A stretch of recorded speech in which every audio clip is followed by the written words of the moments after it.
నమస్తే, welcome to ఎస్ఐట్ news. Peddapuram నియోజకవర్గం పర్యటనలో సీఎం కాన్వాయ్ ముందు పడ్డ గంగాధర్ అనే వ్యక్తి వెంటనే కాన్వాయ్ ఆపిన సీఎం గొల్లప్రోలులో గత ప్రభుత్వంలో రీసర్వే సమయంలో తప్పులు జరిగాయని, అధికారులు పట్టించుకోవడం లేదని సీఎం దృష్టికి తీసుకుని వచ్చిన గంగాధర్ 70 సార్లు ఫిర్యాదు చేసిన అధికారులు పట్టించుకోవడం లేదని సీఎంకి చెప్పిన గంగాధర్ ఫిర్యాదుపై జిల్లా కలెక్టర్ కు సమస్యను పరిష్కరించాలని ముఖ్యమంత్రి ఆదేశం.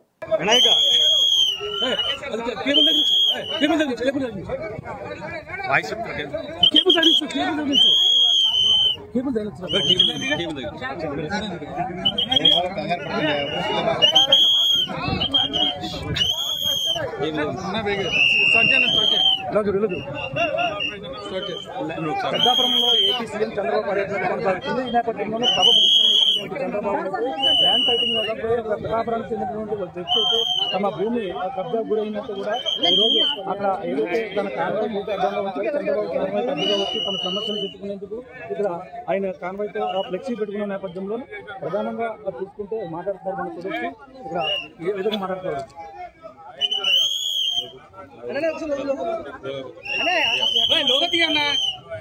అక్కడ చూపు లోగా ఎక్కడ ఉందన్నా